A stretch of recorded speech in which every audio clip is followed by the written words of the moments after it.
day, each time they attack, they sack the villagers and occupy the place. And you claim, you didn't hear what the governor said. Why can't the IGP say, oh, go and show me these people and where they are in those communities they are occupying? Start reclaiming those villages, because these people are not from Nigeria. They can't be from Nigeria. It's as simple as that. If they have a home, why do they want to take over other people's villages? Tell me. They are not from Nigeria. That's the most annoying aspect of this thing. If they are Nigerians, they should go back to their own family homes. So you're saying criminal elements who are from our country is destabilizing our country. Exactly. And nothing is being done about it. They were imported for this kind of business and they are doing it. So let nobody come and tell me we are fighting insecurity. No. We imported them. Some Nigerians imported them. Whom are the Nigerians? I said some people that imported these elements? People that they have told us. It's not as if they are hidden. Who told us, Barrister? Who told us? A governor won't tell us, Kawu Baraje, how they imported the terrorists all over Africa. To do what exactly down to come here that the jihad have started. The man said it openly now. He was beating his chest before the camera that yes, we imported them. We told them to call that the jihad have started fully in Nigeria. When a man said that thing and this thing is going on and nobody is apprehending them, what other evidence are you looking for? Please let nobody disturb us about this insecurity. We brought them here. So whenever they do the business, you brought them. I don't know why you are complaining. You bring tactical unit to go and the tactical unit. The other villages that have occupied, you didn't know when they were occupying those villages, Abi. After all this noise now, it will die down for 2 or maybe a day or 2. The next time they will strike again, collect more territories. You send tactical. Is it today they've been sending tactical teams in Jos, in Plateau or Benue? What was the result? Please, have you heard that they paraded or arrested anybody? They are in the bush. And the bush is not accessible. Abi? It's not accessible. But Barrister, what I know is that some of the Boko Haram members, they try to reintegrate them back to the society. They forgive them and de-radicalize them, reintegrate them, disarm them, take them back to the society, even though these elements or these people are still seen to go back to their old ways. And some people are asking, is this the way forward for Nigerians, or is it even going to curb the insecurity for us? Look, we have been saying it that Nigeria is not one. If we are one, how could Nigerians be killing themselves in this number? These wicked people they brought here, they are not Nigerians. That's why they kill with so much wickedness. They are not Nigerians. We have been saying it. If you don't want us to live together, why can't we sit at the round table and say, look, oh, this is how far we can go? Instead of all this noise. Do you think this thing is going to stop tomorrow? Look at it since 15 years ago. Are you talking about secession? What is secession? No. Separation is different from secession. UK separated. What's the difference? Hold on. Okay. UK separated from Europe the other day. Did you hear them fire any gunshot? No, did you? Oh, Barrister Darlington, isn't that what Mazi Nnamdi Kanu has been trying to do over the years? He's in custody for that reason. Because the people that are behind all this thing, they don't want it to happen peacefully.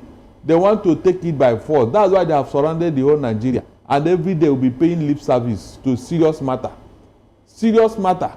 A whole state, 64 communities taken by terrorists from the states. We're not talking about the northeastern states and the northwestern states. Outside Nigeria, for that matter. Outside Nigeria.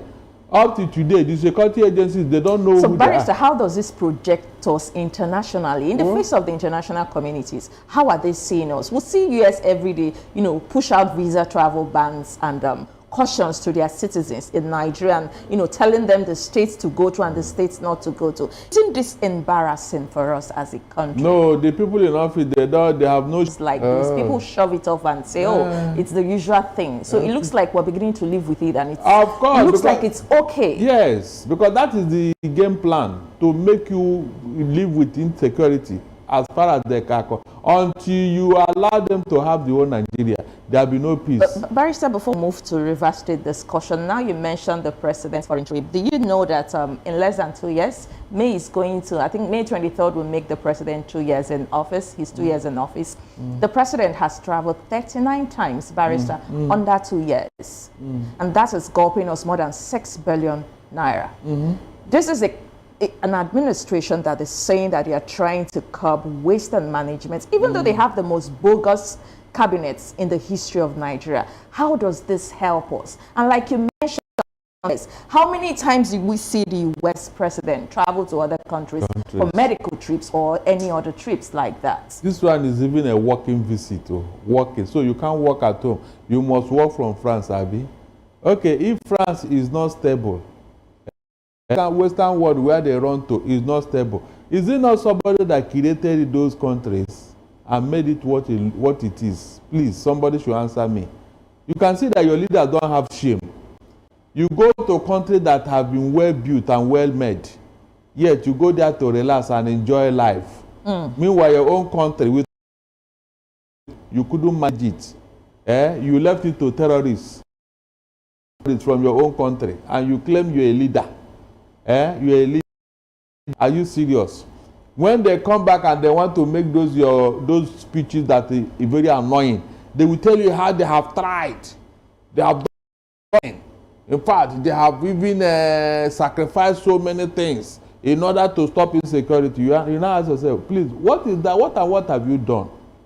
That's what they told us in River State here, that you did everything. I'll be asking, what did you do? All right, Barry, so now you mentioned River State. Do you know that since over the weekend, for a couple of days now, the assembly members, the suspended assembly members, even though they are suspended, yesterday there was a picture of the FCT minister and them in the UK, and they say they went to the UK to learn some legislative rules and treats, and people are asking, you are suspended, you are not working, you're not active in government right now. What is in it? But let's look at the River State administrator, because barely 24 hours after a federal high court sitting in Port Harcourt restrained him, barrister, from appointing local government administrators. He has gone ahead to appoint local government administrators for the 23 local government area, barrister. This action, is it not direct defiance of a court order? And how does it look in our constitution? Because it looks like we are watching a constitutional breakdown in Nigeria. When people do not obey court orders, Barrister Darlington, it has happened over and over again. Right from the administration of the former president, Muhammadu Buhari, we saw him disobey court orders a lot of times. It is happening in this administration too, Barrister. Over to Nigerians who were deceived that the Tinubu is a Democrat. You can see now, as the things that I detest a human being is when adults are lying. You lie in such a way that even children are seeing your lies. You deceive people, claiming you're a Democrat. Please, is this the attitude of a Democrat? Under your watch, a sole administrator is telling us that whatever he's doing, that he is what he was directed to do. President, he has also gone ahead to appoint a new RISEC chairman, by the way. So constitutionally, when the president made that statement, when he announced, call for the emergency rule in River State, he said there was a clause there that's when he said that the sole administrator would not be able to make any constitutional shift, Barrister Darlington. But it looks like the reverse is the case. This man is making appointments, churning out appointments, reshuffling cabinets, appointing sole administrator, up to changing the chairman of the River State Electoral Commission. My dear, you have two sovereigns in Nigeria today. One is in Rivers, one is in Abuja. Yes, a military government is in River State, as I speak to you now. Because everything the military does is what that man is doing in River State today. The military, you know, they don't have anybody to check them. They are there on their own. So that's what that man is doing there. And you are telling me that Tinubu is not aware. So whatever Tinubu told us by his statement and all that is just null and void. The real instructions have been given behind closed doors. And that's what that man is acting upon. It's a script waiting for that man to go and put it in place. So let nobody be deceived. Unfortunately, like I said, this is the profile of a Democrat, somebody who fought for democracy. You could look, it is time to halt this nonsense before it consumes all of us. I'm not joking. Anybody who is anybody in Nigeria, this is the time to halt this trajectory into abyss. Because that's where we are heading to. I'm not joking. This man came to destroy Nigeria. He didn't come here to do anything less than. Barrister, isn't that a strong word So, what to do, use as? oh my God! Promise. Sir, Promise. Yes, sir. Can you tell me what we have gained from Tinubu since he came into office, please? Can you? Can you? We'll have CNG buses. Oh my Barrister, God. the money for subsidy was used, to put in other sectors of the economy. Like the CNG buses, we'll have it all over the country, especially in Lagos and Abuja. We are seeing it, even though some of them are, going up in flames. Could be a technical issues, Barrister.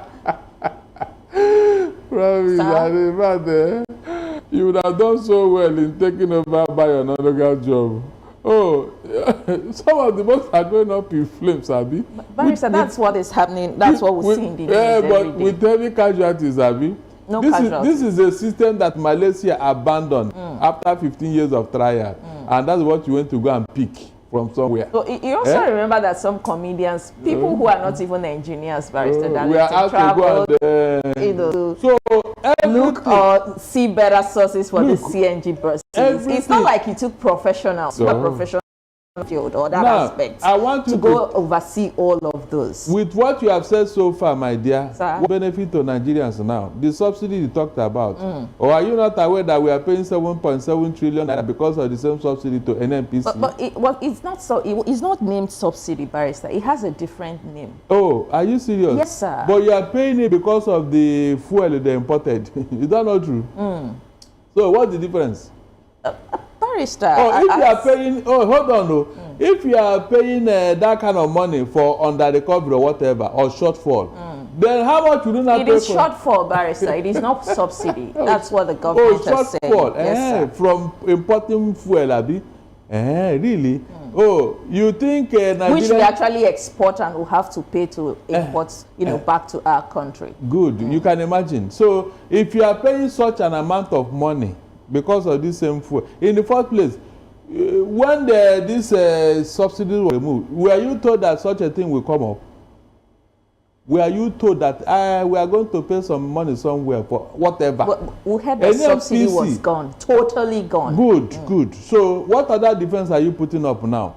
The same NNPC that we are told pay this money to, what is their business in this now? They're supposed to be a private company like every other to NNPC. The same company you privatize, no, tell me. Does it make any sense? My dear, sir? Tinubu have not come to lead Nigeria. He has a motive. And that's why we are saying, since we don't know where he's going, it's better all of us come out from this bus and tell him to take it to wherever he's going. You can't drive us into the lagoon at this Barrister, age. this bus, unfortunately, is going to drive us till 2027. 20 what? 27. So we still have more than 2 years to go. But let's look at what the U.S. is saying about banning imports on agricultural and pharmaceuticals. By the way, Barrister Darlington, Trump hit a lot of tariff on so many countries, China, Singapore, Nigeria, lots of African countries were involved in that. Nigeria is involved, Kenya is involved. But I saw a video of the Prime Minister of Singapore explaining the consequences of Trump's tariffs on their citizens. But I've not seen ministers or any member of the administration coming to tell Nigerians how this ban or high tariffs is going to, impact on us. Barrister, today I saw in the news that Trump is going to put a ban, high tariff in pharmaceutical products. There is going to be high tariffs in pharmaceutical products. What that means is that our pharmaceutical products are going to skyrocket any moment from now, Barrister. Some people may not be afford something as little as malaria medications anymore. Already people are self-medicating, Barrister Darlington, and that is going to affect the people. But I've not seen the government come to tell us as per how these policies or these tariffs is going to affect Nigerians. Barrister, in less than 2 minutes, let's hear your take. They are studying it. They are still on the study. They are studying it, and it may take... But Barrister, other countries, the leaders of other countries are already making statements, talking to their citizens. You didn't hear me. I said in our own case, we are studying it and it will take 2 years. Are we going to set up a committee? For that too? Another committee that will now go to America. They'll go to America. Mr. President of America, Donald Trump, please, this tariff thing, how will it affect us? Can you break it down for us? And before they come back and tell the people what is going on. When you now come back, they will now set up another committee who will now take whatever they brought and study it again. I believe this is on a lighter note. Which lighter note? Is that not how you do things here? Other countries have moved on, and you are still asking where we. And other countries like China and Canada are retaliating already. Do you even have anything in the first place? If they are talking of trade, what do you have to trade? You are a consuming nation. You don't have any say in this matter. We're not a producing nation. You don't. What are you producing? So when they are talking of trade one another, which one is your own? Do you have anything to even trade upon? Nothing. So if they are not doing anything, I can understand. Marisa, this is also going to affect the high rate of dollar. Dollar is going to increase the more. As of just yesterday, dollar has spiked from 1,500 and 1,500 and something. It's in 1,600 and something. And it's still climbing. It could go higher than this. So it is going to affect us, whether we like it or not, directly or indirectly. Yes, that is what Tinubu went to France to go and study how he would do it. You know, how he's going to manage the crisis that is looming. He's not in Nigeria, he's studying it in France, working visit. That will tell you the leader. When I said here that he didn't come to lead Nigeria, you said he is a very... What is harsh here? Are you telling me that if another party were to be in office, you tolerate what is going on under their watch? PDP was in office for 16 years. Yes, sir. We didn't see all this. I said, if PDP have done 1/4 of what APC have done in office, promise, be sincere to yourself. What do you think APC will be doing by now? There will be riot everywhere. There will be protests everywhere. I know them. But look at how everybody can come. And that's why Tinubu have the temerity to move from one infamy to the other. Right. From Marisa, one impunity to the other.